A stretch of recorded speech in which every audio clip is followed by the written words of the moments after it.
have an anti-attitude. I can't help it. I wish I could sometimes. Rock and roll, Donna. They're rebellious, Norma, I'm aren't naughty. Hey, while we have Yeah. you, how's your practice going? How's your work going? Oh, really good. I love what I do, and I just feel so grateful that I get to do it. And I'm doing a really special project at the moment for the Moonshine Museum down in Gore. And Gore. Topics of tea and temperance, which I take to be moderation, not abstinence. So all the temperance tea recipes have got Nice one, whiskey in Donna. them, and, yeah. Donna Dementi, thanks for your time, and Ruth Money and Russell Run, kia ora to you both. Kia ora. And to Emma Hurley for putting the show together.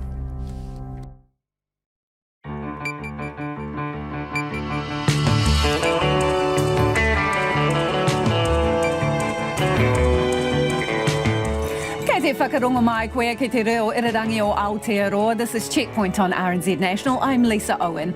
Haere aki nei, zero, zilch, none. No community COVID cases here, but don't breathe out just yet. The cancellations are coming thick and fast with the Aussie bubble burst for now. Our Prime Minister's pulled the pin on her trip across the ditch next month. Tonight, parts of central Sydney are heading into lockdown. Meanwhile, Fiji has more than 300 new cases with a storm brewing over donated vaccines. In Miami, rescue teams are desperately searching for survivors in the rubble of a multi-storey apartment block that collapsed in seconds. And can you feel the love tonight? Well, the Kiwi kids cast in The Lion King can. It is showtime. Don't forget, you can watch us live on Facebook. RNZ News at 5. Kia ora, ko Susana Leata with DNA. Wellingtonians are breathing a sigh of relief that there are no new community cases of COVID-19 in the region. It was last weekend that a Sydney man who later tested positive visited several locations in the capital.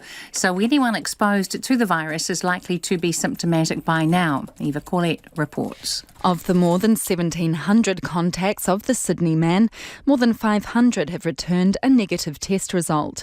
The remaining are awaiting a result or are being followed up. The Director General of Health, Ashley Bloomfield, says the results to date are good news, but the full picture won't be known until tests from Wednesday and yesterday are processed. COVID-19 Response Minister Chris Hipkins is urging Wellingtonians and anyone who visited the capital last weekend to stay vigilant. Wellington restaurants and cafes are dealing with cancellations under Alert Level 2, but are hopeful the disruption will be short-lived. The Chief Executive of Hospitality New Zealand, Julie White, says businesses are reporting an 80% drop in revenue, but she says they're feeling optimistic with the news of no positive cases in the community today.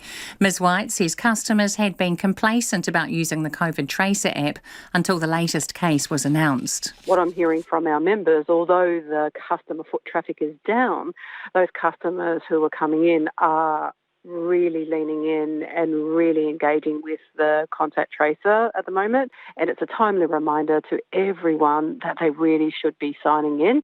The Prime Minister's planned trade mission to Australia next month has been postponed due to the evolving COVID situation in New South Wales. Central Sydney is heading into lockdown from midnight for a week after 22 new community coronavirus cases were detected. Yesterday, the government confirmed the bubble with the state remains paused for 12 days following a community outbreak. Jacinda Ardern was to lead a trade and business delegation to a range of cities in Australia to promote New Zealand at the start of July. This was to have followed her meeting with Australian Prime Minister Scott Morrison in Queenstown at the end of last month.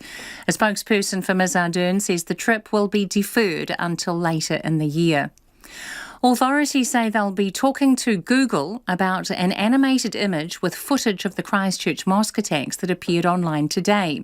Google says it has worked quickly to remove the content that appeared under a pseudonym on its Tenor platform.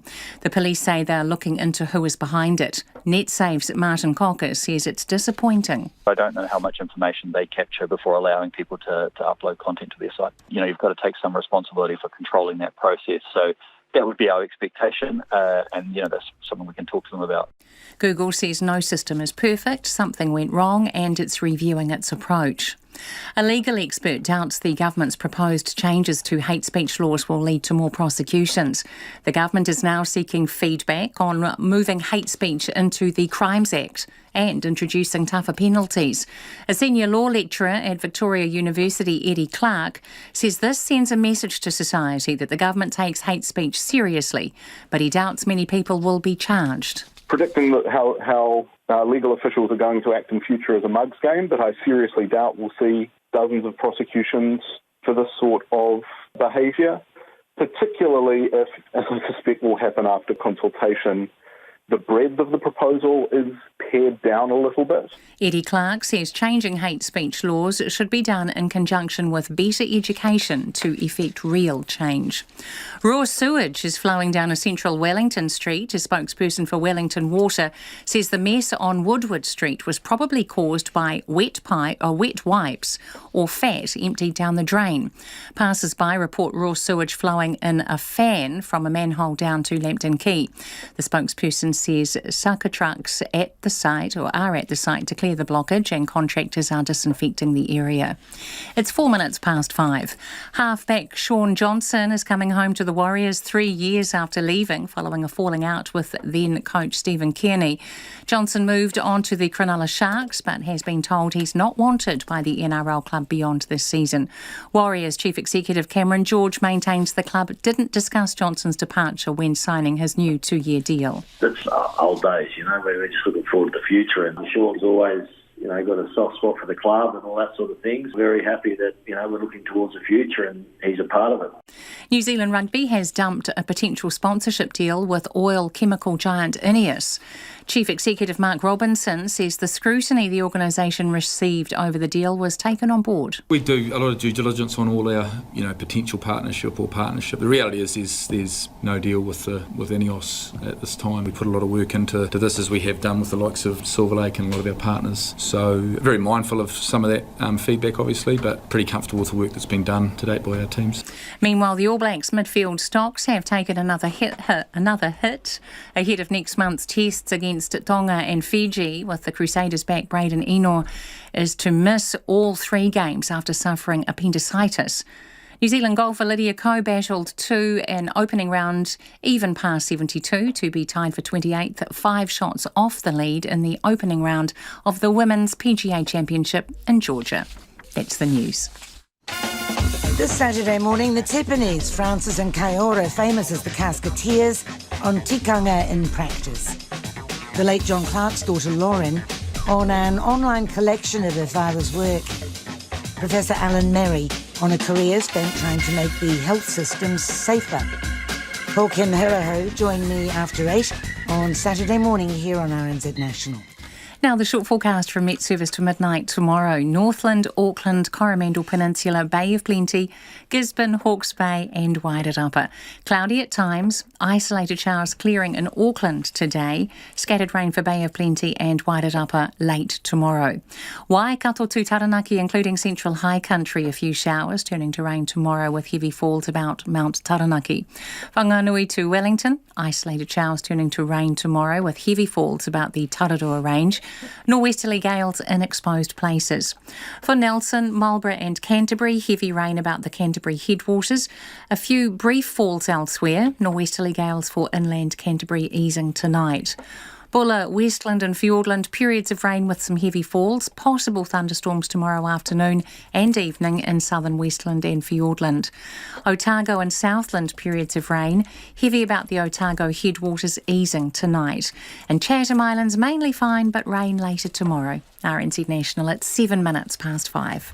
Thanks, Susanna. Tēnā koutou katoa, no mai haere mai ki checkpoint I tēnei rā, ko Lisa Owen tēnau. 0, that's the number of community COVID cases here, but don't breathe out just yet, authorities are warning. The fallout's still very real for businesses that were relying on the Trans-Tasman bubble to deliver a much-needed boost during the Aussie school holidays that start today. But across the ditch, parts of Sydney are about to go into lockdown with yet more cases of the highly contagious Delta COVID variant. And Jacinda Ardern has just postponed her trip next month to Australia. In Fiji, there's a staggering 308 new cases, with a storm brewing over donated vaccine that Australia doesn't want to use. But first tonight, the holiday lifeline that is fast fraying.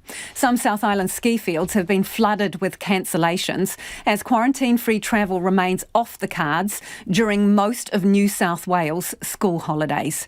That's after our government paused quarantine-free travel to the state for another 12 days. Here's reporter Tess Brunton. Lockdown in Sydney, the state locked out of New Zealand. The July school holidays had been seen as a beacon of light for some tourist operators when they'd really start to reap the rewards of the Trans-Tasman bubble. We're gutted to see the pause in quarantine-free travel between New Zealand and New South Wales. That's NZ ski boss Paul Anderson. His company runs Mount Hutt, Coronet Peak and the Remarkables. He says they're now facing a wave of cancellations. We had some very strong bookings from New South Wales for next week, the week starting 28th of June. So it's the first week of their school holidays. And then the following week, starting the 5th of July, our bookings were near capacity. So we're seeing mass cancellations coming in now. Australians accounted for half of the people on the beginners slopes on the Remarkables over the past 3 days. It's a big impact. We can't hide from that. The New South Wales market is our main market out of the east coast of Australia. But having said that, we've got to look at the fact that we've got Victoria and we've got Queensland particularly. So we'll still get visitors coming in from them to keep us going through this next couple of weeks. And then we're expecting a really busy New Zealand school holidays. Pre-COVID, Australians represented about a third of those on the slopes at Cardrona Alpine Resort and Treble Cone Ski Area, with half of those from New South Wales. Its general manager, Bridget Simmons, is feeling a bit relieved about the bubble pause, despite cancellations coming in. Ironically, coupled with a bit of a patchy start at the moment, it's quite early days for us. It's almost kind of coincided that we're struggling a little bit to get the whole resorts open, and we wouldn't have been able to deliver a great experience to a mass amount of people. So it's actually ended up pretty well for us, even though we will be losing that business. She wants to ensure the Sydney outbreak is under control before the gates are opened again. The thing that probably would hurt us more is if we went into a level 2 or clearly a level 3 situation in this district and had to close. So we're just grateful right now we're still in level 1 and able to operate. Things get a lot trickier for us in level 2. For the last few weeks, Millbrook Resort Queenstown has had a cap on bookings and a wait list. Its Director of Operations, Brian Howie, says the cancellations for June started yesterday, but July was holding steady. We are now seeing some more cancellations coming through for that early part of July.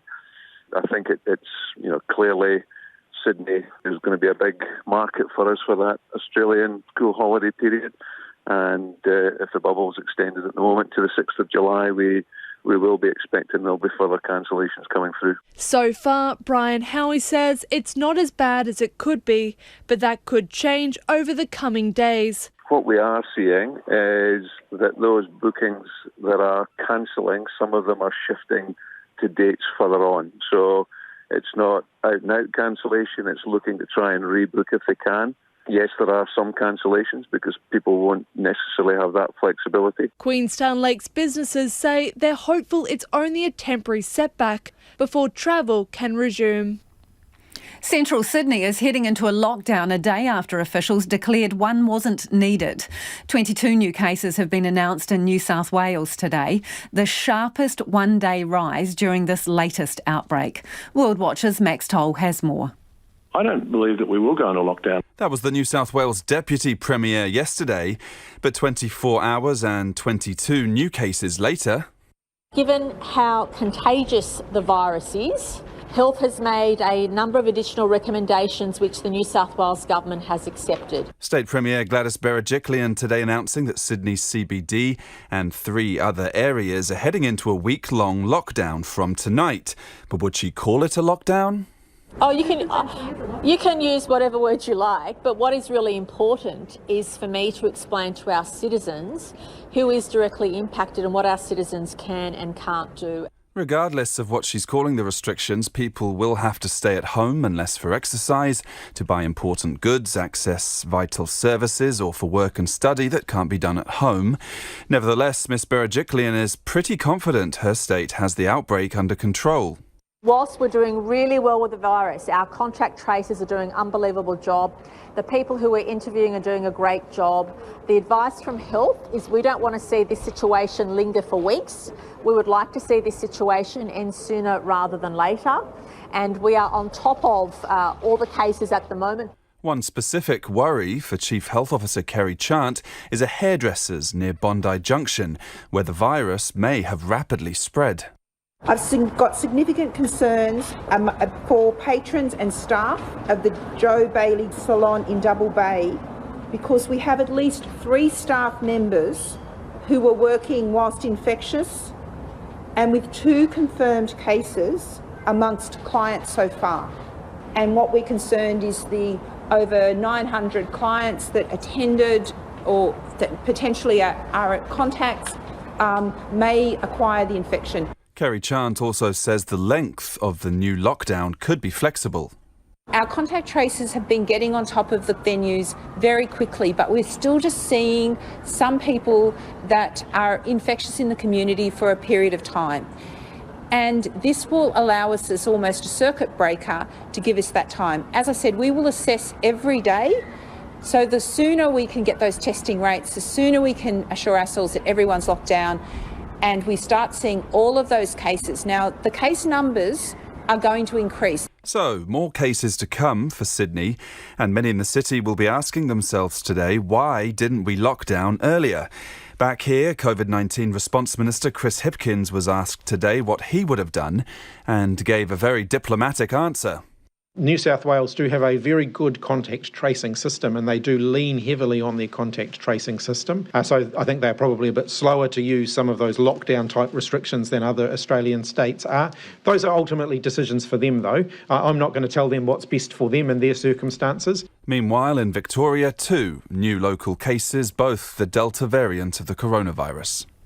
It's 5:15 and you're with Checkpoint on RNZ National, and still to come on the program, the search for survivors in a collapsed Miami apartment block. As COVID case numbers in Fiji continue to climb at record rates, health experts are battling fears over the vaccine on offer. A staggering 308 new infections were confirmed on Thursday, the highest daily rise so far. But now a social media storm is brewing over Australia's decision to donate thousands of AstraZeneca vaccines, which it won't give to the majority of its own population. RNZ Pacific's Christine Ravoy reports. The unwanted vaccine from Australia. That's how Fijians on social media are describing the AstraZeneca vaccine as they call for the government to stop accepting it.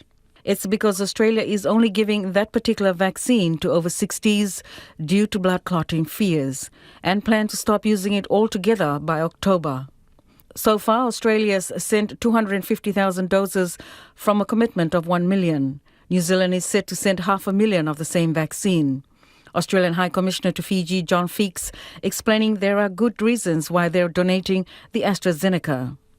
Well, we're certainly not dumping the vaccine on Fiji. This is the vaccine that Fiji has requested, partly because it's a tenth of the price of other vaccines, and the cold storage requirements are much easier than alternative vaccines.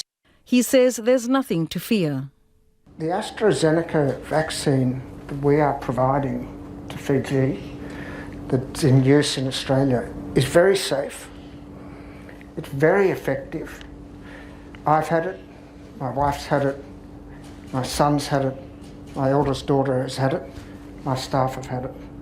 The World Health Organization's head in the Pacific, Akim Ali, also saying the AstraZeneca vaccine is safe. Really seeing the dire consequences of COVID. So I would say we don't want to be here, but whilst we're here, all is not lost if we continue to take all the measures that has been advised. The head of Fiji's vaccination task force, Dr. Rachel Devi, says while getting the jab is an individual choice, the health ministry is encouraging vaccination for obvious reasons. We haven't reached even our 50% target of our targeted population, so it's important that we keep persevering on this. And more importantly, that those individuals who are now due for their second dose come forth for this vaccination so that just makes us fully vaccinated and significantly protected. There are more than 2,700 active COVID cases in isolation in Fiji. Despite the escalating number of infections, the government says it's too early to say if the coronavirus will be an endemic disease in the country. Health Secretary James Fong says regardless, the government's strategy remains the same. And back here, we're being told don't breathe out just yet. That's the message from the parliamentary pulpit after yet another day without discovering any cases of COVID-19 in the community. The news seems too good to be true given the packed itinerary of the Australian tourist who spent the weekend in Wellington. He flitted between restaurants and cafes, a packed sports bar, a busy art exhibit at the National Museum, and then tested positive for the virus on his return to Sydney. It's assumed, though not confirmed, he was carrying the highly infectious Delta variant of COVID-19, currently circulating in New South Wales. And yet, the COVID-19 response minister says so far there are no signs the man infected anyone else in Wellington.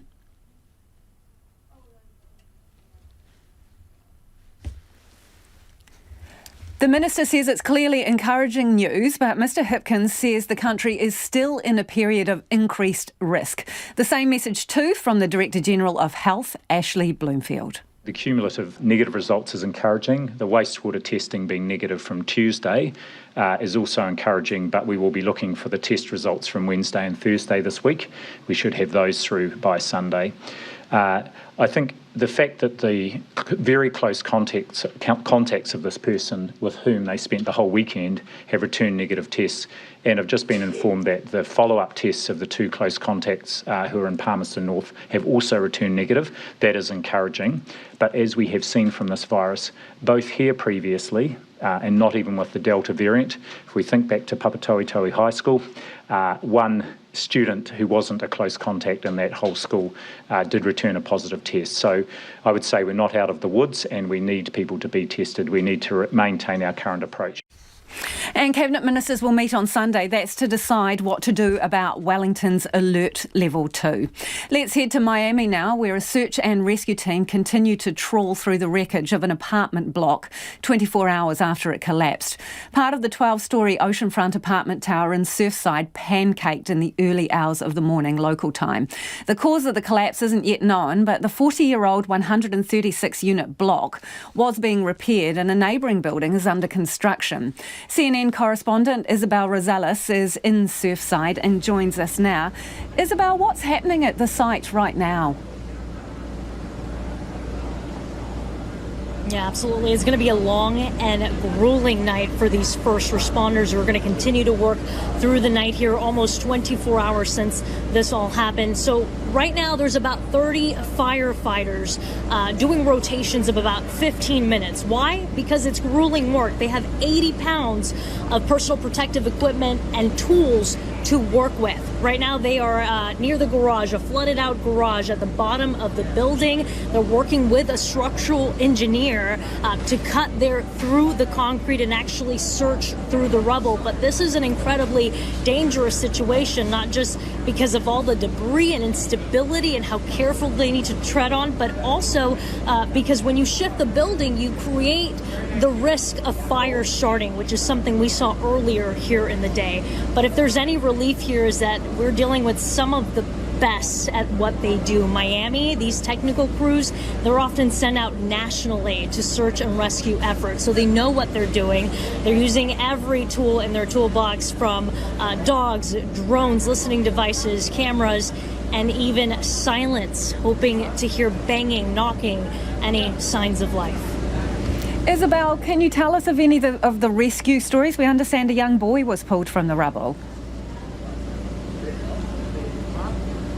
Yeah, absolutely. So we saw this pretty dramatic footage of a 10-year-old boy that was rescued from the rubble, and he was found thanks to his fingers wiggling out from under the slabs of concrete. A good Samaritan saw that, got help from a first responder, and thankfully pulled him out. Those right there, that's the scene that they're hoping to encounter.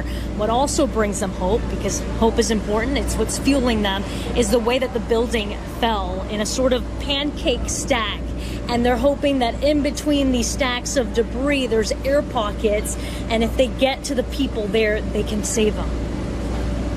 Isabel, you've been near the site. Can you just describe it to us? I mean, what does it look like now?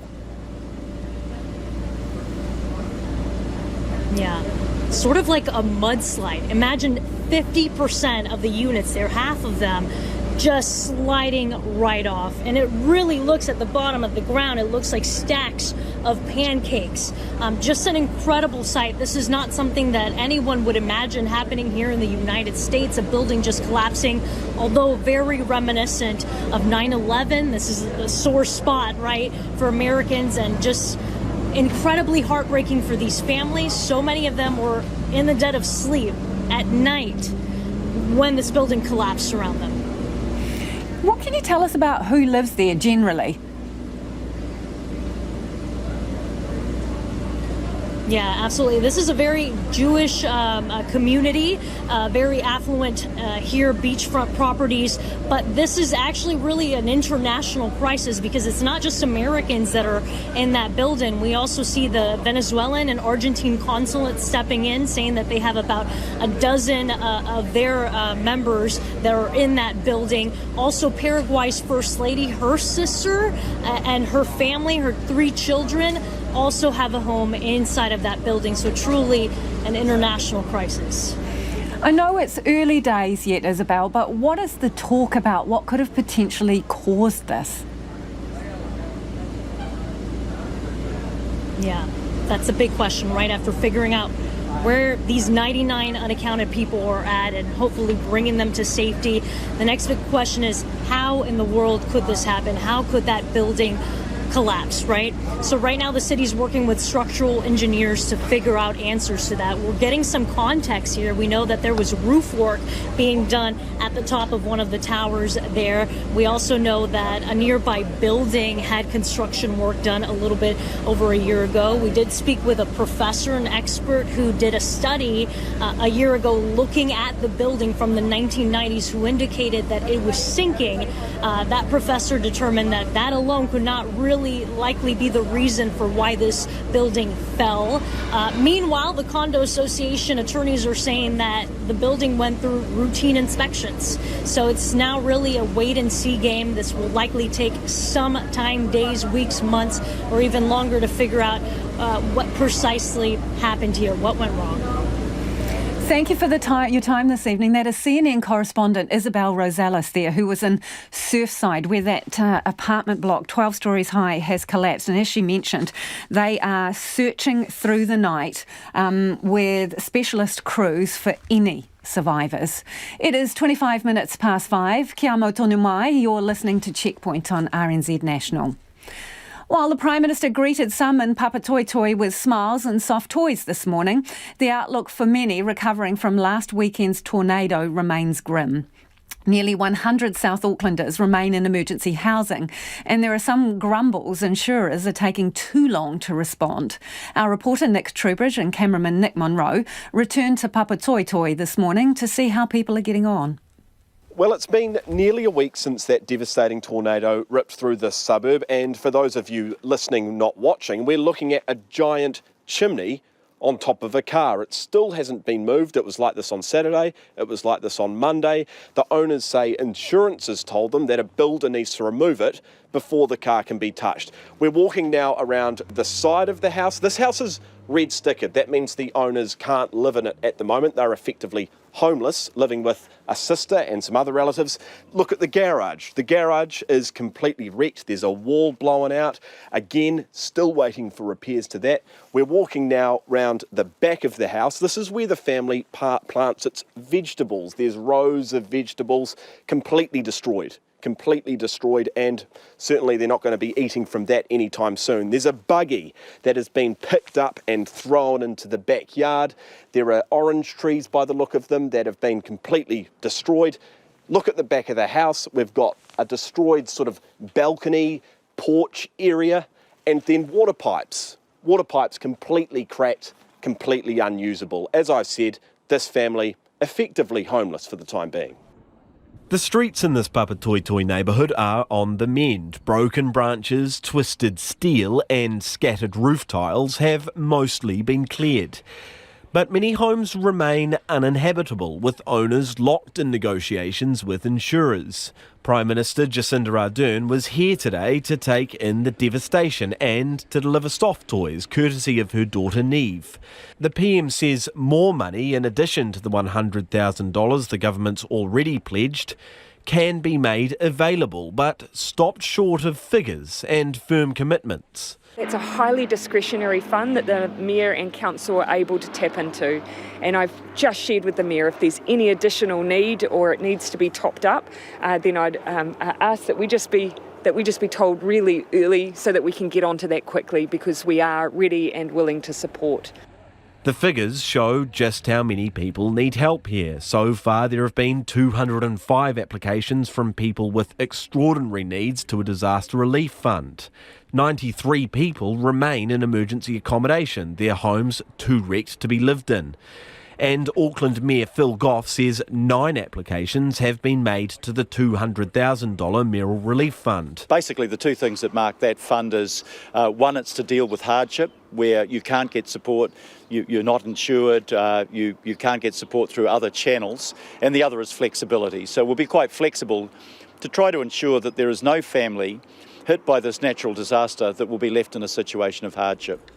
We last visited Peter Seth on Monday when he described ducking for cover at the foot of his bed as the tornado ravaged his one-bedroom home, blowing out its windows and smashing holes in its cladding. Today he's got power back, he's cleaned his yard and reckons he's close to being able to mow his lawns. But Peter still can't live in here. Inside, the house is still a wee way off being back to normal. I don't know when. I'm looking at, well, I've just got to I've got a bin there to start picking up the glass from the floor and just generally make my way through. Peter's house was yellow stickered, which means restricted access. Glass and fence paling is littered through his home's interior, and mud and grass splatters its walls. Getting in touch with insurers is on the back burner because his fibre connection's out, and electricity companies working to reconnect Hayward Road. It's a major upheaval. Different people, again, different things, but in many ways, I think it's going to be cool once it's all settled down. So I used to have an oak tree hanging over the house, and that's gone now. So that's quite cool. Further down the street, we run into Jatinda Tapia. The roof is blown up and my car got damaged. Jatinda had hoped to get a word in with the Prime Minister today to ask if she could do something, anything, to get insurers moving that little bit quicker. It's a sentiment shared by many in this devastated part of Papatoetoe. But what my feeling is that the insurance process should be more fast in this case to reinstatement, which little bit seems to be a slow kind of thing. So that is my request. With the trail of destruction still very obvious here, it's clear a lot of people need more help to bounce back. Be better. And if you were listening to that on radio, you can check out the video that goes with that story from our two Nicks. It'll be on our Facebook page.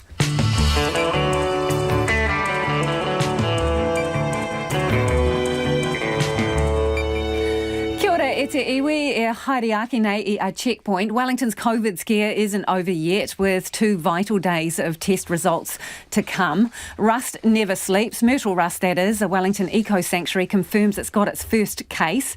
And a Dunedin school decides to ditch NCEA Level 1 to avoid assessment fatigue and focus on teaching. Homai o whakaro no reira anei nā kaupapa mo te hōtaka nei. What I want to hear from you about is the COVID scare. Level 2 in Wellington, is it warranted? Let us know your thoughts. Cabinet's reviewing that setting on Sunday. And what about the Trans-Tasman bubble? What do we do with that?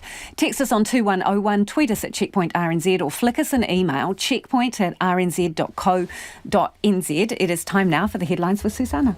No new community cases have been detected in the 5 days since a COVID-positive tourist visited several popular spots in Wellington. The Sydney man left the capital on Monday, so anyone exposed to the virus is likely to be symptomatic by now, and thousands of people have been tested. Wellington is on its full second day of Alert Level 2, which will last until at least midnight on Sunday. COVID-19 Response Minister Chris Hipkins says testing demand is still high in the capital and a new testing station opened today at the Te Papa car park. Mr Hipkins has urged Wellingtonians to remain vigilant and says Cabinet will meet on Sunday morning to consider alert level changes. It's still not known whether the Sydney man has the Delta variant of COVID-19. The Prime Minister's trade mission to Australia, planned for July, has been postponed until later in the year due to the evolving COVID situation in New South Wales. Central Sydney is going into lockdown for a week from midnight after 22 new community cases were detected. Yesterday, this country's quarantine-free bubble with the state was paused for 12 more days. Internal Affairs has received numerous reports about an animated image with footage of the mosque attacks posted online. A spokesperson says the department has been in contact with Twitter, which has confirmed that the GIF has been removed from the platform. The GIF in question has also been removed from the Tenor and Giphy platforms, and Internal Affairs says the chief censor has the power to classify it as illegal to possess or share. Raw sewage has been flowing down a central Wellington street. A spokesperson for Wellington Water says the mess on Woodward Street was probably caused by wet wipes or fat emptied down the drain. The Transport Agency is warning motorists in Canterbury of strong winds along State Highway 73 from Springfield to Arthur's Pass. Waka Kotahi says people with caravans, camper vans, high-sided vehicles and motorbikes should take extra care. Those are the latest news headlines on RNZ National. Our next news weather and update is at 6. Nā mihi mō te rā e ho. No mai, hoki mai, if you're just joining this is Checkpoint, ko Lisa Owen tēnei. Ko taku manuhiri a nai nei, ko Nona Peltier, who's in the studio to talk all things business. Let's start with Fonterra, right? It is defending a 30% slump in its share price. How? Well, it's defending it because it signalled that it was possible it would happen. They're doing a capital review of the cooperative. And if anybody, knows a bit about Fonterra, they'll know it's a pretty complicated moving machine. It's huge dairy producer, exporter, and so on. The thing is, it has two different share platforms listed on the NZX. One of them is a farmer's market. The other is for people who aren't farmers. And one feeds into the next. Well, the company put a cap and on both at the moment while it's reviewing the capital structure so as to not distort the price of one and make it so impossible that they could even implement a capital restructure. So they put a pause, so to speak, and they're waiting for feedback. They're talking to farmers and they're expecting to have a decision on what kind of capital restructure they want to have in November. Meanwhile, farmers are frustrated because they can't really trade their shares. They can't, and new buyers into the market, which are young farmers, are not required to buy in. So there's no liquidity. So if you have a Fonterra share and you want to sell it, you can't. Basically, there's no buyers for it. And you can't sell it to the Fonterra fund, which is the non-farmer, because that's been stopped as well. So some shareholders, farmers, are very upset with Fonterra because, of course, with no liquidity, the price is, you're stuck. I mean, you can't sell your shares. And this is really difficult for farmers, for example, who are looking at retiring and they want to sell their shares. Well, they've got no one to sell them to and there's no one needing to buy them. This is going to go on for a little while longer. And Fonterra is saying, well, look, it's a temporary thing. And can you just look through this and know that at some point we're going to make a decision? Some of the shareholders have got so upset that they've decided they're going to have a kind of a revolt and call for the head of the chair. But Fonterra said late this afternoon they are yet to receive any request for a special meeting where that kind of thing might happen. But look, this isn't the end of the story. This is just the beginning of it, and you can expect this is an evolving situation. Yeah, and it's difficult for farmers, to be in this position. Certainly, if you have shares and you want to sell them, you want to sell them. This next story caused raging debate in our corner of the newsroom, Nona. Women apparently are better savers than men, but have less money when they retire. So who says and why is it like this? Well, the ASB did a study on their customers and asked them, looked at their, asked for information, looked at their records and so on, and realized that women save way more than men do and spend less, which most people won't believe because you think that women... 2101 on the text. Yeah, who most spends people- the most yeah, in your who spends the household? most, Do women yes. save more Yeah. or is it the men? That's right, because, often that's one of the debates that we hear is that women are big, frivolous spenders. No, it's actually not so. Men are bigger spenders and they're worse savers. But at the end of the day, they end up with more money in their retirement savings than women do. Because of the gender pay gap? That's part of it. But the other reason is that women are far more conservative in their investments. So they're more likely to keep their money in the bank and have it there to cushion them through the hard times, whereas men more likely are just, put away in an investment, take a bit more risk, because they know that, the woman in their life probably has the cash to get them through. Who knows? Could be the case. Very interesting. Could be okay, the case. I'm really I don't keen for wanna feedback on this. I don't know, but anyways, look, the statistics that the ASB gathered indicate that if women took more risks, collectively, they would be $750 million better off if they took a few more risks with their investment. So the good news is women can do better, and they should get some financial advice before they do. But just to recap on the really important points, women are better savers. Way better. And they don't spend as much as men. I have some real numbers in here. Let me see. I wrote this story yesterday. Let me just see what's over here. I think it's about 9%. Let me just check. 9% better savers. Yeah, you think? yeah, No. yeah. Okay, well, you can confirm that for us. Send me a message. 9%. Okay? No, sorry. They're better savers. They spend less, save more, despite the 9% gender pay gap. Right. Okay. So, yes, the gender pay gap. But that women, though, could do a lot better for themselves. Boost their retirement. Look, it's time to be a little bit more... aggressive with your retirement well, savings. Get some advice, Okay. But let's hear what people think. I'm looking forward to that, Nona. Right, give us a quick whip around the markets. Okay, well, we rose nearly 0.33%, and that we saw that just really across the board. Very strong market results. Our top 50 index also reacted there. We rose 39 points to 12,626, and that has a lot to do with President Joe Biden talking about getting his infrastructure spending over the line. That says, hey, there's good strength in the economy. It's resilient. Things are moving in the U.S. That's good news for everybody, really. And our dollar is at 70.7 US cents, so a bit better than yesterday. 93.1 Australian, which is where it's been for ages, and 50.8 British pence. Thanks, Nona. Ka kite anō. Have a great weekend. The family of Northland woman Bridget Simmons held back tears as her former partner was found guilty of her murder today. Samuel Himuera Poe was on trial in Whangarei for 3 weeks. Sam Ollie filed this report from the High Court and a warning. This story includes distressing details of domestic violence. The incidents that have happened in the last 2 years will be the single worst event in our family's history. And we've got a very big family, very big. The police have been extraordinary. Bridget Simmons' uncle, renowned actor John Callan, got the result he'd hoped for today. His niece's murderer, Samuel Himuera Poe, found guilty. The mother of two disappeared in early 2019. Her remains were found hidden in a shallow grave in farmland at Parakau 15 months later. The jury weighed up the evidence about her death, deliberating late yesterday and this morning. When their unanimous verdict was read, Ms. Simmons' family tried to hold back tears. Her killer stood emotionless in the dock.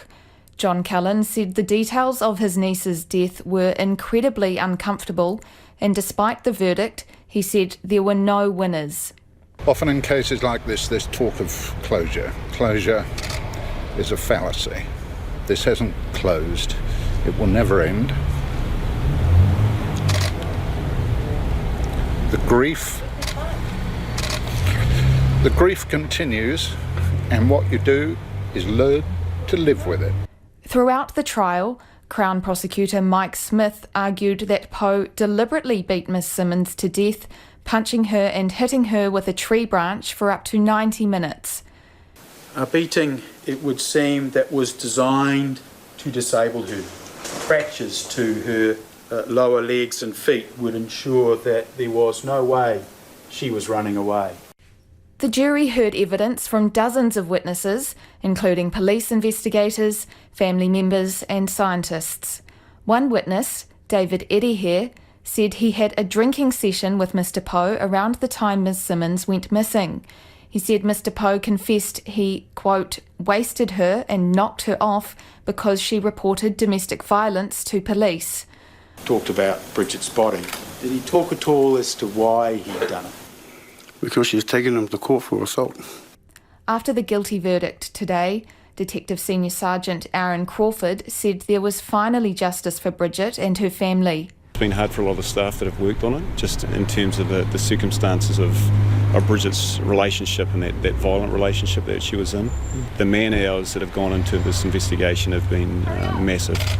Poe's nephew, Te Koha Samuel Poe, also stood trial, accused of helping his uncle avoid arrest and dishonestly using Ms. Simmons' bank card. He too was found guilty of both charges. Convictions were entered for both men today, and they will be sentenced in September. Whatever their punishment, John Callan says the burden of Bridget Simmons' murder will never leave her family, but they cherish their memories of the woman she was. A lovely artist, a very devoted mother. She was a loved daughter. She obviously has 2 siblings. She was tremendous fun. We all have very happy memories of her when she was little. John Callan says Bridget Simmons will never be forgotten. It's 5:45. I'm Lisa Owen and you're with Checkpoint on RNZ National. Hei muriaki i ngā pitapita kōrero. After the news at 6, Cabinet will meet over the weekend to decide whether to lift level 2 restrictions in the capital. A Dunedin school is ditching NCEA Level 1 to avoid assessment fatigue and to allow more flexibility in teaching. Level 1 is not compulsory, and following a review and consultation with parents, St Hildas Collegiate thinks ditching it will mean more quality teaching time and students better prepared for Year 12 without all the stress. Acting Principal Judy Moore explains their reasoning. By doing 3 years of very similar assessment, there is the danger of assessment fatigue by Year 13. What happens in NCEA assessment is you often have some form of practice assessment, a review, feedback of a practice assessment, then the actual assessment, which means that teaching time, class time, is often focused only on assessment. We felt that we had the ability to create a better Year 11 course which would prepare our girls better going into Year 12 and 13 NCEA. NCEA has a lot of really, really good features to it, and the flexibility of NCEA being optional because it's not compulsory. Judy, when you talk about the potential for fatigue, assessment fatigue, fatigue in who? Teachers or students? Mainly students. I mean, probably teachers might be like that, but that's just their job in a lot of ways. But we were mainly concerned about the students, the drop-off in engagement, the feeling that it was pretty much same old, and so, and also the sense that you didn't get a chance to go deeper into things, and it was starting earlier, whereas Year 11 is quite early in your sort of educational career to be specialising. So, and I know that's one of the major changes that's coming through with the NCEA review is that Year 11 is aiming to be a much more general qualification or a general program. Are students getting stressed and anxious about having assessment at NCEA Level 1 and what, how much influence did that have in your decision? It does have an influence because part of the way that NCEA assessment works, it's both internal and external, and so it keeps that level of stress at a reasonably high level. There's not many times where it goes down, and so that definitely was a factor to consider. How does that manifest itself in your students? Just a lot of, there's across the country, I don't think we'd be alone in this, anxiety around grades, anxiety about how many credits, looking for ways to make sure that they could get that right, those sorts of things coming through. So is that a fear of failure, do you think, Judy? I don't think it's a fear of failure. What I think is it's sometimes the need to try, if anything, to be perfect. And that can be quite hard as well. So it's that the need to always try and aim for the excellence, which while that aspirational idea is always really good, it can be quite hard to maintain a constant level of that. So we would have said that by changing what we're going to do, we think that we can probably have more of a chance for students to understand that actually you can get things not quite right and build on that and learn from it and carry on. But when something's there that if you don't get it right there, that's the end of it and you move on to something else, that makes it a bit harder. Judy, I'm not trying to be funny when I say this, but are you trying to adjust the message when you talk about excellence? You're trying to tell people it's okay to be average? No. And I don't say that as a bad thing. Average is not bad. No, we're trying to tell people that it's okay to be the best you can be. And so we still want our students to be aiming for the very best results, those best achievements in all they do, but we want to give them time to actually build their skills, to actually learn what it is to learn, to have control over it, to be able to critically assess things, to take the time to look at what they're doing and reflect on it. Could your students get a short, sharp shock when they move up to the next year and they do have NCEA? We're still going to have some NCEA-style assessment in the Year 11 program. We're still going to have assessment of different kinds so that they know how to sit an exam, they know how to sit in a 3-hour exam, they know how to do a portfolio, they know how to do a 1-hour test. You could argue that if that was the case, every student moving from Year 10 must be getting a short, sharp shock moving into Year 11. And that's Judy Moore from St Hildas Collegiate. Ho mai o whakaro, nō reira anei nā kaupapa mō te hōtaka nei on NCEA Level 1. What do you reckon? So this school is getting rid of NCEA Level 1. Not all assessment. There'll be assessments. They'll just be in a different form for the sake of the students and the teachers. Do you reckon it's a good idea or not? Let us know your thoughts. Text us on 2101, tweet us at Checkpoint RNZ, or the email is checkpoint@rnz.co.nz. Wellington's inner city eco-sanctuary, Zealandia, has recorded its first known case of myrtle rust. The plant disease infects the myrtle family of trees, which includes native plants such as pohutakawa, rata, manuka, ramarama and swamp mairi. Although the plants in the sanctuary have since been removed, it's a reminder of the risks the rust poses to flora all around the Motu. Our reporter Harry Locke and cameraman Samuel Rilstone have the story. Myrtle rust was first discovered here in Zealandia in March of this year. And while it wasn't necessarily a surprise, it had been discovered in Highbury not so long ago just over there, it was still disappointing. And that's because myrtle rust has a really big consequence for some of New Zealand's most beloved native plants. And it means it's a real big concern for Wellington's beautiful inner city sanctuary. Morag Turnbull is Zealandia's biosecurity ranger.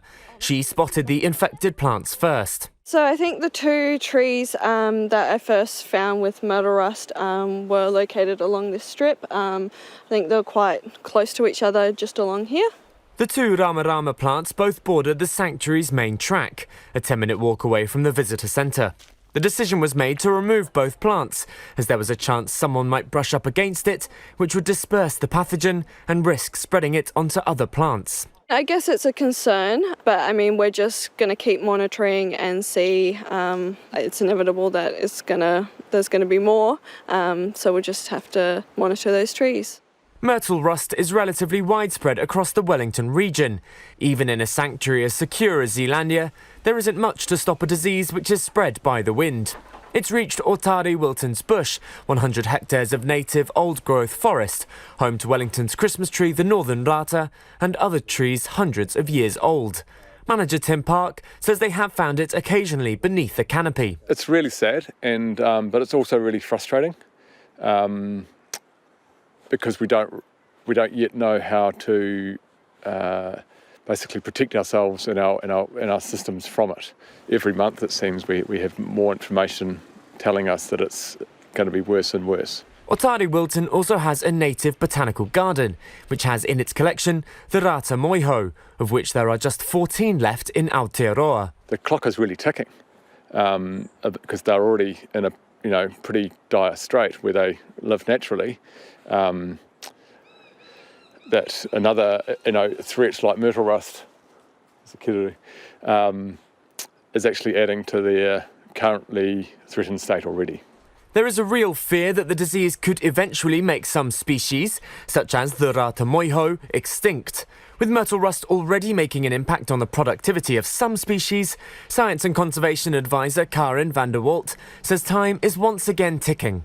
So what happens is myrtle rust actually attacks the flowers, and with swamp mari, obviously if you don't have flowers you're not going to have fruit, but swamp mari takes a year to mature its fruit, so your flowers this year will be next year's fruit, so that's how I can say next year there's unlikely to be. But while it's a concerning situation, the leader of the Beyond Myrtle Rust programme at Manaaki Whenua Landcare Research doesn't want people to feel all doom and gloom. Myrtle rust has only been in the country for a few years, and Dr Mahajabeen Padamsi says great strides have already been taken in our understanding of it within those years. Although no cure exists, she says there are practicable measures people can do to reduce its spread. If you're walking around and you see it, then, post a picture to iNaturalist. The other thing, since we are coming up to winter, is if you are going to prune your lily pillies and your myrtaceae, do it in winter when the number of spores that are around, as well as the conditions, are not as likely to cause the disease. She says people should also avoid planting lily pillies, which are extremely susceptible to the pathogen and then can pass it on. After an 18-month-long hiatus due to COVID-19, the stage production of The Lion King opens at Auckland's Spark Arena tonight. The production drew criticism earlier this year when more than 100 international cast and crew were granted rooms in managed isolation at the expense of New Zealanders wanting to return home. But as Alice Stewart reports, all is forgiven now that the show's producers have recruited some Kiwi kids to join their circle of life.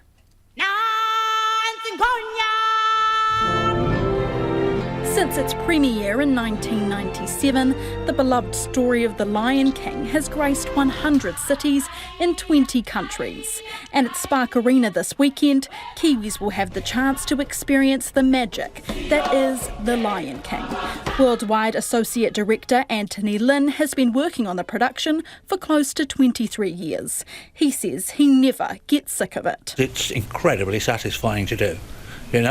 I've not worked on anything else in my career that has been as satisfying as The Lion King or really gives people as much joy as The Lion King. But the version Kiwis will see will be a bit different. Yeah, well, I want to keep some of that as a bit more of a surprise for people, but there are a few, local references. We haven't changed huge sections of the show to be, set on Queen Street or anything like that, but we do have some local references where it would be appropriate. More than 100 workers have flown into the country for the show, which caused some controversy earlier this year as Kiwis based overseas struggled online to find spots in managed isolation. But amongst the cast are 6 performers who have been handpicked from New Zealand. 5 children get the chance to share the roles of young Simba and Nala, along with the star of the show, adult Simba, who is played by Auckland-born actor Nick Afua. After searching worldwide, the director says they have it. It's that indefinable thing, really, that it's a prerequisite. Of course they'll be able to sing well, of course they'll be able to act well, of course they'll have to look nice, but there is something when somebody begins to sing, act and stand there looking nice that you kind of go, this person has it. and, Nick has it. Raised in Mangere, New Zealand actor Nika Foa has returned home to play the lead, Simba. It's a role that he had in Sydney and London, but says there's something special about being back in Aotearoa. To be honest, it's been an emotional journey, to say the least, but in the best way possible, Got in the country a couple of weeks ago, found out about the role about 3 weeks ago, and 3 weeks later I'm here opening on Saturday. So yeah, it's been great. I feel quite honoured, to be honest, and I feel even quite proud to be a Kiwi. Like even last night we had our first preview, and just hearing the crowd's response. He says his friends in whānau are ecstatic they can come and watch him perform on home soil. So I was in the UK for like 4 years before this, and since then my sister had a couple of kids, and so I can't wait till they come along as well as my sisters and my parents who will be here on opening night. Amanda Kunene has travelled from South Africa to play the female lead of Nala. It was honestly the most emotional experience for me to know that I'm leaving my home country, knowing the circumstances not only in South Africa but around the world, and knowing the entertainment industry at the moment is just completely shut where I'm from. And to be welcomed in a country where this opportunity is open for us to bring the Lion King here. So it is really a surreal moment filled with so much gratitude and appreciation that we're actually here doing this. Nika Foa says he has some pretty good advice for young Kiwis wanting to make it big on the world stage. It sounds cheesy, but sometimes the cliches are true. You got to dream big, but you got to remember who you are. And I've learned a lot in the last few years, not just in playing the role, but in going abroad, going away from Aotearoa, being away from family, and coming back and realising these things as well. So dream big, go for what your heart, convicts you to do, but remember your roots and you'll be fine.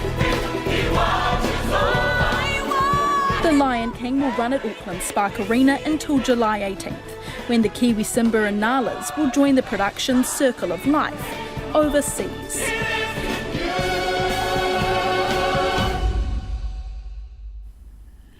Well, some feedback before the news at 6. I was talking to Nona about an ASB study that says women spend less, save more than men, but men are still better off at retirement.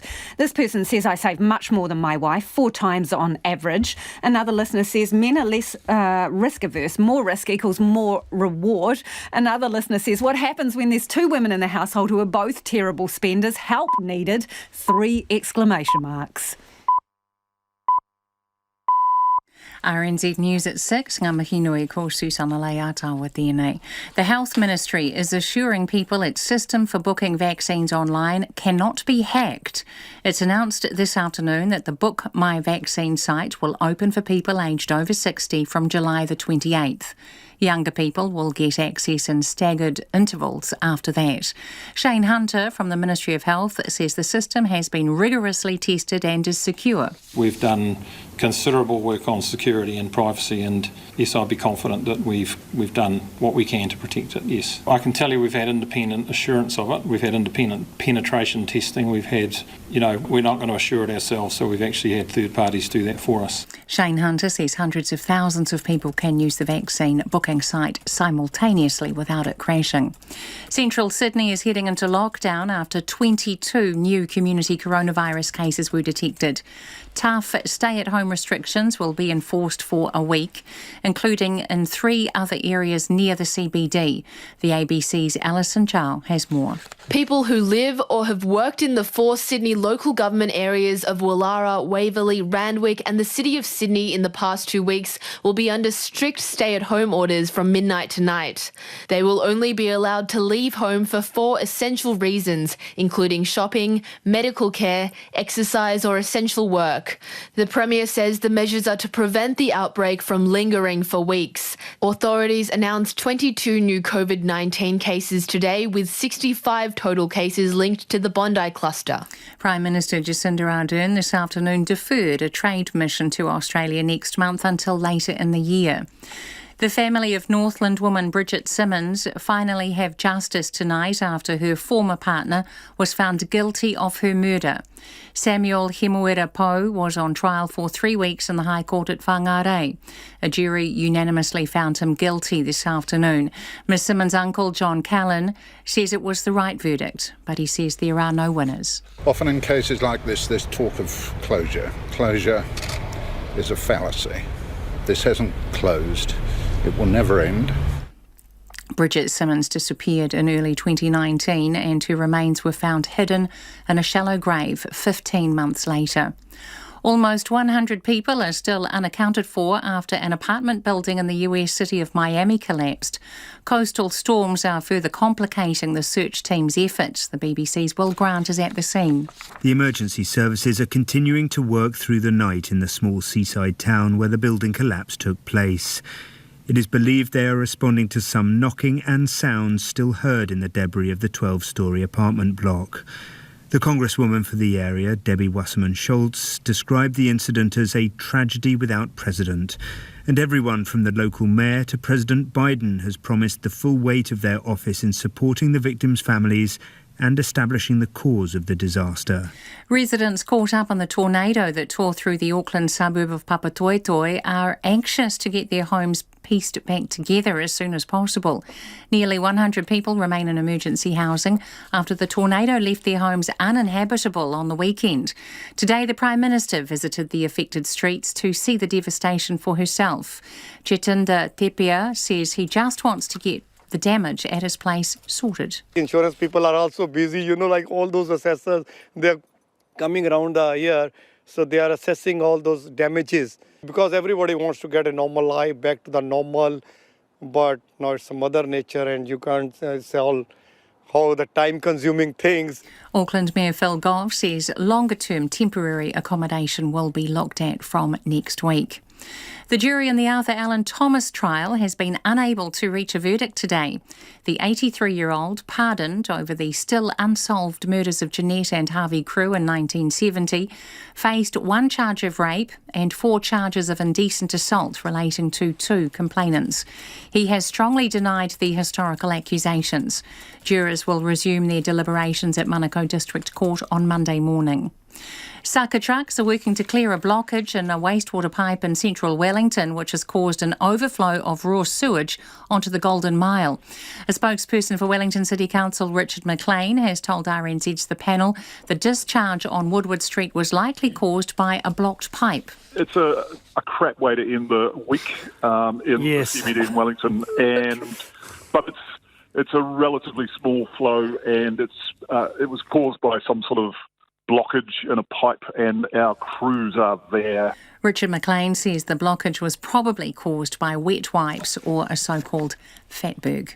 It's 5 minutes past 6. A resolution to the standoff between New Zealand Rugby and the players over a private equity deal with American investment firm Silver Lake still seems a long way off. The Silver Lake deal would see the private equity firm buy a 12.5% stake in the game here for $390 million. The Players Association is proposing a public share float to raise capital. NZR Chief Executive Mark Robinson says the issues that have separated the two parties for the past 5 months remain. We're not putting a time frame on it. We just have to get, again, next week, 2 days of being together again. I'm sure we'll learn more there and try to continue to understand some of the outstanding issues and just keep working on it. All Whites and Burnley Premier League striker Chris Wood is set to play in his second Olympics, having been named in the New Zealand men's team to compete at the Olympics, while the football ferns will rely on a core of experience as the quartet Abby Erkberg, Ria Percival and Anna Green and Ali Riley will be playing at their 4th Olympics. Barry Guy reports. The men's competition is age restricted, with only 3 players over 23 allowed to compete. Veteran Winston Reid has also been named in the squad, subject to release from newly promoted Premier League side Brentford. Former Phoenix player Liberato Kakache, who's now playing in Belgium, is also in the side, but a notable omission is Sarpreet Singh, who seemingly wasn't given a release by Bayern Munich. The football ferns will play in Group G and will come up against Sweden, USA and Australia. The men play in Group B against South Korea, Honduras and Romania. That's the news. Tonight on Nights, political commentator Shane DePoe selects a mixtape. Country Life meets the couple who gave up glamour jobs overseas for a life of darkness near Levin, while they are growing mushrooms. Trinity Roots is this week's Friday Night Live act, and because their vocation was legalised on this day 18 years ago, we have a Sonic Tonic dedicated to sex workers on Nights of me, Brian Crump, after the news at 7 on RNZ National. Now the short forecast from Met Service till midnight tomorrow. Northland, Auckland, Coromandel Peninsula, Bay of Plenty, Gisborne, Hawke's Bay and Wairarapa. Cloudy at times, isolated showers clearing in Auckland tonight. Scattered rainfall, Bay of Plenty and Wairarapa late tomorrow. Waikato to Taranaki, including central high country. A few showers turning to rain tomorrow with heavy falls about Mount Taranaki. Whanganui to Wellington, isolated showers turning to rain tomorrow. Heavy falls about the Tararua Range. Norwesterly gales in exposed places. Nelson, Marlborough and Canterbury, heavy rain about the Canterbury headwaters, a few brief falls elsewhere. Norwesterly gales for inland, Canterbury easing tonight. Bulla, Westland and Fiordland, periods of rain with some heavy falls. Possible thunderstorms tomorrow afternoon and evening in southern Westland and Fiordland. Otago and Southland, periods of rain, heavy about the Otago headwaters, easing this evening. And Chatham Islands mainly fine, rain later tomorrow. RNZ National, it's 8 minutes past 6. Kia ora rā, Susana. No mai, hoki mai. This is Checkpoint, ko Lisa Owen tēnei. Signs of relief all around in Wellington today with the news there's no evidence a Sydney man infected anyone else during his whirlwind tour of the capital on the weekend. However, health officials caution the threat is not over yet. Our reporter Eva Corlett and cameraman Samuel Rillstone have the story. COVID Response Minister Chris Hipkins did not leave the country hanging at the media briefing this afternoon. More good news to report today. We have no positive cases of COVID-19 in the community in New Zealand today. However, the minister was wary of preempting Cabinet's decision on Sunday about whether to relax alert levels in Wellington. We are certainly still in that period where there is increased risk, which is why we have the alert level 2 in place across the Wellington region, and also why we are asking people outside of Wellington who were in Wellington during the period in question to make sure they're being vigilant, that they are actually identifying whether they've been in those locations of interest and follow the requirements that are on them if they were in one of those places. So far, 1,752 people have been identified as contacts of the Australian who visited Wellington last weekend. Of those, 532 have returned a negative test, 8 have returned overseas, and the other 1,200 are either being followed up or awaiting a test result. Director General of Health Ashley Bloomfield says the 4 close contacts of the Sydney traveller have now all returned negative tests. That is encouraging, but as we have seen from this virus, both here previously and not even with the Delta variant, if we think back to Papatoetoe High School, one student who wasn't a close contact in that whole school did return a positive test. So I would say we're not out of the woods and we need people to be tested. We need to maintain our current approach. Yesterday, there were more than 3,700 tests processed in the Greater Wellington region, up from 2,100 the day before. A new community testing site in Te Papa's car park opened this morning, bringing the total to 11. After the long lines and confusion of the previous couple of days, centres in Wellington and Porirua saw a steady flow of people seeking tests and were still taking appointments. 2 centres in Lower Hutt were fully booked.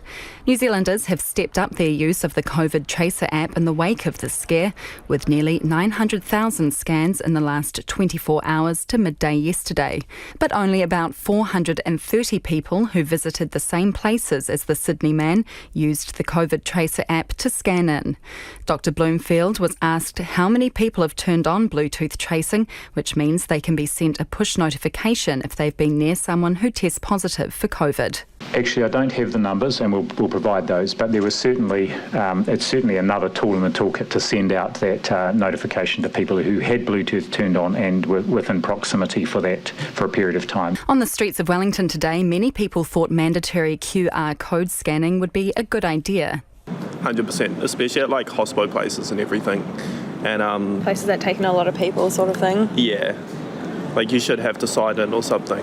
I don't know, use the Tracer app because the pen one just seems weird because everyone's touching the same pen. People admit they'd been a bit complacent with using the app, but are back on top of things after the weekend wake-up call.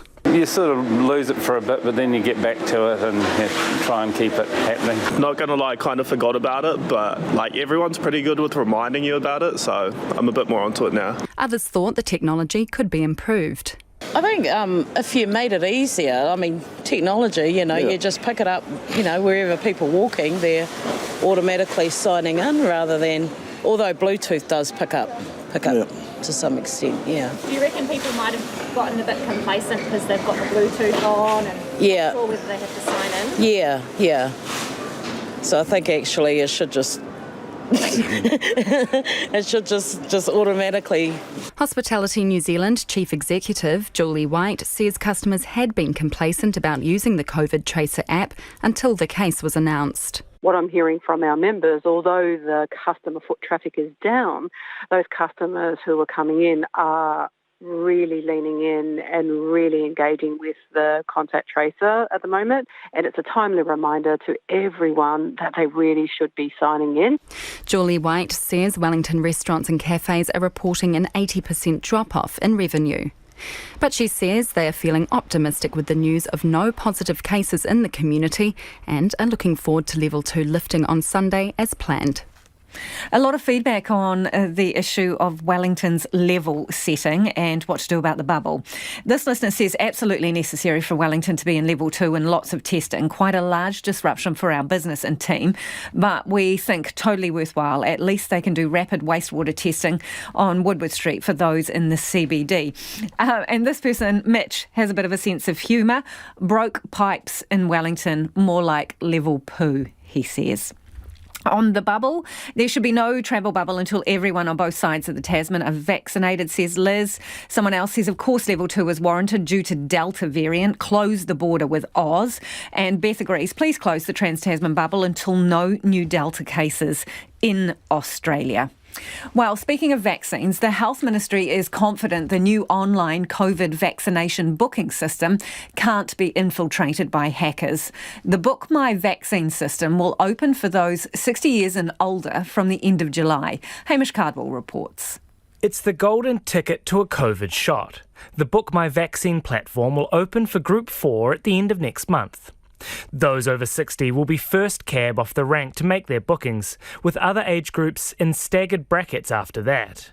Shane Hunter from the Ministry of Health says the system has been rigorously tested and he is confident it's secure. We've done considerable work on security and privacy, and yes, I'd be confident that we've done what we can to protect it, yes. I can tell you we've had independent assurance of it. We've had independent penetration testing. We've had, we're not going to assure it ourselves, so we've actually had third parties do that for us. He says the system has been designed so hundreds of thousands of people can use it at the same time without it crashing. People will be able to book for friends and family members, and those who have already had their first dose can use it to book their second. For the less technically able, the National Call Centre will still be available for booking a spot for a shot. Michael Dreyer from the Ministry of Health explains how the online system will work. First, you'll be asked to choose a location where you want to be vaccinated. It doesn't have to be close to where you live. Then you'll be asked to select a date and time for your vaccination. You'll need to book 2 appointments. These will need to be at least 21 days apart. Finally, you'll be required to supply a few details so that we can identify you when you turn up for your appointment. This will streamline your arrival at site, as we will already have matched you to your National Health Index number. Shane Hunter can't give specifics on how those with disabilities would be accommodated. ID won't be necessary, just a name and some contact details. Shane Hunter says for equity reasons, they will not be verifying people are the age they say they are. Some people will no doubt want to try it on, so to speak, but we just encourage people to actually wait until their turn. But if people want to front up looking like a 30-year-old when we're dealing with, 65-year-old pluses, then, that's really over to them, I suppose. But we would encourage people to just stick with the plan, which is to wait till you're invited or wait till your age group's eligible. The product is made by an overseas company and is used in the US and Australia, but it has been adapted and tested for New Zealand's needs. Shane Hunter says the vaccine program has been a gargantuan undertaking.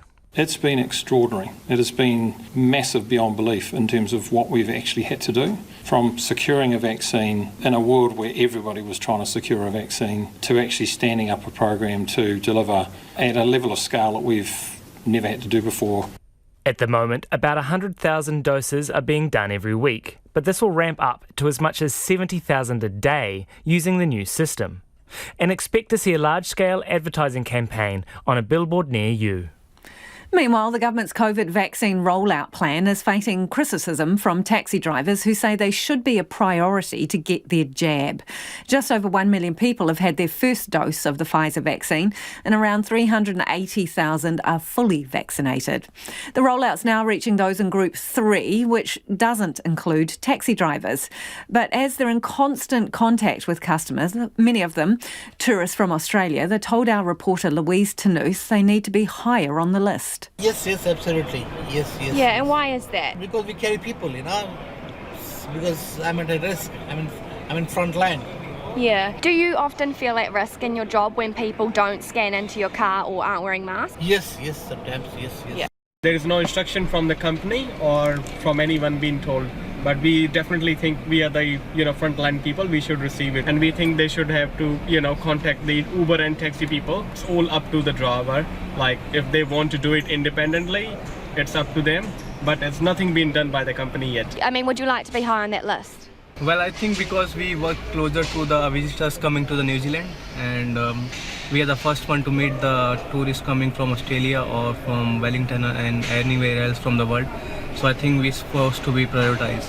So you've applied to different clinics to be on that list? Yeah, I'm trying to get into one of those clinics, but still getting no response. It is frustrating, I just use my mask for the while. What can we do? I called that helpline, took 40 minutes, nobody answered, I hang up. So now I'm thinking to just walk in. One of my friend, he got himself vaccinated. But I think I heard that there are a few places which do take us as an essential workers, and if we want to get it done. But I want government to tell us to do it, and it will be much better, yeah. At least 99 people are unaccounted for after a 12-storey apartment complex in Miami partially collapsed. One person is known to have died, but the death toll is feared to be much higher. Rescue efforts will continue through the night in the city. It's not yet known what caused the collapse. Pablo Rodriguez's mother and grandmother are missing after the collapse. We are trying to stay hopeful, but after seeing the video of the collapse, it's increasingly difficult. Because they were in that section that was pancaked in, and in the first section that fell in, and then the other building fell on top of it. So it's not easy to watch. Fire rescue crews say they hear sounds under the rubble, but no voices. It is a very slow and methodical process because every time we start breaching parts of the structure, we do get debris that falls on us. We do have structural engineers that are embedded with Miami-Dade Fire Rescue to prevent the building from collapsing on our firefighters as we continue with this search and rescue phase. Again, since 1:48 a.m., Miami-Dade Fire Rescue has not stopped. Again, the optics may seem that there's nothing going on top, but all operations, I cannot emphasize enough, all operations are occurring underneath the rubble. With more on this story, here's CNN's Randy Kay. A massive search and rescue underway after these terrifying moments in Surfside, Florida. Surveillance video from a nearby building appears to show the moment this 12-story condo partially collapsed. It happened early this morning, just a few miles north of Miami Beach. Miami-Dade Fire Rescue responded to the collapse at 1:30 in the morning and were able to rescue more than 35 people. 2 were transported to the hospital, 1 died. The problem is the building has literally pancaked. It has gone down, and I mean there's just feet in between stories where there were 10 feet. That is heartbreaking because it doesn't mean to me that we're going to be successful as we would want to be to find people alive. President Joe Biden saying the federal government is ready to help. We are on top of it. We are ready to move from the federal resources immediately, if in fact we're asked. About 55 of the building's 136 units collapsed, sending up a thick dust cloud and leaving piles of rubble below. The structure is still unsteady, with much of what's left just dangling. Building resident Barry Cohen recalls the horrific moment after it collapsed. I look down the hallway, and it's a very long hallway, probably 100 yards, 75 yards, and there was nothing there. It was just a pile of dust and rubble and paint falling from the ceiling. Nicholas Balboa was out walking his dog when he heard a voice shouting. It was a young boy stuck in the rubble, desperately in need of help. Then I saw an arm sticking out of the wreckage, and he was screaming, "Can you see me?" He was just screaming, "Don't leave me, don't leave me." Balboa was able to alert rescue teams who got to the boy and saved his life. It's 22 minutes past 6 and you're with Checkpoint on RNZ National. The government wants to make hate speech a crime and to ramp up penalties. It also wants the act of inciting hatred through abusive or threatening speech to be a crime. But opposition parties are calling the proposed changes Orwellian and cancel culture on steroids. Here's political reporter Charlie Drever. The Justice Minister, Chris Farfoy, had some stern words of his own for those who use hate speech. Sitting back and allowing people to continue to spread by any means towards groups' hatred needs to be stamped out. Otherwise, those kinds of feelings and opinions continue to flourish and more things like the March 15 attacks could happen. So we need to take action. He believes his proposed changes will send a strong message with hefty consequences. So the current sentencing under the Human Rights Act, I believe, is a $7,000 fine and the maximum of 3 months imprisonment. The increased punishment or penalties under the proposals will be 3 years imprisonment and a $50,000 fine. Under the proposal, it will be a crime to stir up, maintain or normalise hatred against a protected group by being threatening, abusive or insulting. The Human Rights Act would also be updated to clarify that trans, gender diverse and intersex people are protected from discrimination. Public submissions on the changes will close on August 6th. This came as a surprise to Canterbury University Dean of Law Ursula Chair. I would have thought for a very complex consultation and proposed change in the law like this, it would be a bit longer. I would have thought till the end of August at least. Ursula Chair says the language of normalising or maintaining hatred could be a contestable area. I think a lot of minority groups regard sort of daily, mundane, ordinary racism like getting shouted at on the street or being asked where you've come from and told to go back where you've come from. I think they would regard that as normalising or maintaining hatred. But I think a lot of people would be quite concerned if those sorts of statements would be caught by this proposed provision and which would then criminalise people. Senior law lecturer at Victoria University, Eddie Clark, doubts it will result in more prosecutions. Predicting how legal officials are going to act in future is a mug's game, but I seriously doubt we'll see dozens of prosecutions for this sort of behaviour, particularly if, as I suspect will happen after consultation, the breadth of the proposal is pared down a little bit. Both academics were supportive of strengthening hate speech laws, but stressed education would be the most effective tool to address racism and build social cohesion. Opposition parties were quick to call foul on the proposed changes. ACT's David Seymour says the only people who win from today's announcement are the Twitter mob and the perpetually offended. We all want a kinder, more respectful world, but weaponising cancel culture with the sanctions of state punishment and imprisonment will not build social cohesion as the government claims. It will lead to enormous division. National's Simon Bridges completely opposes the criminalising of speech, except in cases of incitement to violence, which is already provided for in New Zealand law. He says freedom of speech is a fundamental right and the changes are Orwellian. However, Massey University's Professor Paul Spoonley pushed back on the argument this will undermine free speech. We have all sorts of restrictions on what we can say that range from the Broadcasting Standards Authority all the way through to, ironically, Parliament and the Chamber. There are all sorts of restrictions about what you can and can't say. We have restrictions on speech at the moment. This is making clear a particular issue around hate speech. Once the public have their say, any legislation will have to go through the Select Committee. Australia's drawing up plans for another purpose-built quarantine facility. The 1,000-bed setup will be in Melbourne's north. The Prime Minister, Scott Morrison, has also told the Western Australia and Queensland governments of potential sites to build facilities.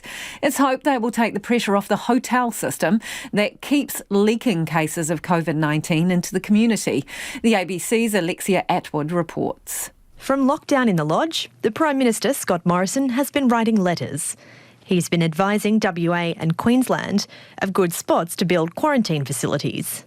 And he's told Queensland their original idea to build a site near Toowoomba just isn't going to work. But Queensland's Health Minister, Stephen Miles, says the letter leaves a lot to be desired. The only detail in the letter is an address. And I'd just note that when Queensland provided a 15-page early proposal, we were told that that was far too little detail. The Commonwealth thinks the Toowoomba site isn't close enough to a major hospital or an international airport that takes regularly scheduled commercial passenger flights. Stephen Miles thinks the Queensland public would have preferred the Toowoomba plan. What Queenslanders liked about the regional quarantine proposal was the distance between this facility and people's homes. This Pinkenbar proposal is in the suburbs of Brisbane. But Professor Mike Toole, epidemiologist at the Burnett Institute, doesn't agree. I don't really buy the argument that people living near these facilities are at higher risk. People inside the quarantine facility are not going to be out in the neighbourhood. Dr Chris Perry, the president of the Australian Medical Association in Queensland, is a fan of the federal government's proposal. Under many criteria, it looks perfect. It's pretty close to the Royal Brisbane Hospital, which has the major intensive care facilities. Security will be an issue because it's a simple walk out or over a fence to get into public transport and go to pubs. He says it can't come fast enough. It'd be good if they could put it together within a few months. We need to get people out of recirculated air conditioning, especially with these new variants. On the other side of the country, the Prime Minister has also written to the WA Premier, Mark McGowan, telling him of two sites in Western Australia that could work: land at the Jendicott Airport or Perth Airport. Meanwhile in Victoria, a state that's suffered 4 lockdowns and desperately seeking change, plans for a new quarantine facility are progressing. A site at Mickleham, north of Melbourne, has been chosen over a site near Avalon Airport. A step forward, according to the Deputy Opposition Leader, Richard Marles, but one that's taken too long. The fact of the matter is that what this identifies is that the government does actually realise that hotel quarantine is not fit for purpose. That's what Jane Holton told them last year, and yet that's what we've been living under for that period of time, and that's exposed the whole of Australia to risk. Last word on COVID in the travel bubble goes to John tonight. The bubble doesn't work, says John. It's just a risk. We don't have COVID here, so let's keep it that way. Any bubble with the Aussie risks a raised alert level or lockdown, given the lack of travel both ways. There's no economic evidence a bubble is worth it, says John. That's all we've got time for. Lately with Karen Hay is here from 10 with the day's key stories. Have a fantastic weekend. Check out our stories online. We'll catch you Monday. RNZ News headlines at 6:30. The Health Ministry says its online vaccine booking system, which opens for over 60s from July the 28th, is secure and can't be hacked. People in central Sydney have been put into a stay-at-home lockdown for a week after 22 new community cases were detected.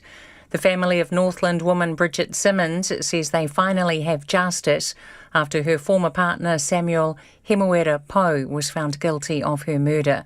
The jury in the historical rape trial of Arthur Allen Thomas will resume deliberating on Monday after being unable to reach a verdict today. Our next news and weather is at 7. Mātangi Reia, a revealing series where former Māori MPs open up about their time in Parliament. I knew then, on March the 6th, the very next day, I knew that day that there would be a Māori party. I would be the candidate for Taitokero and I would be going to Parliament. Watch or listen to Mātangi Reia, Māori Political Legacies. Find it at rnz.co.nz/Mātangi Reia or on the podcast and series.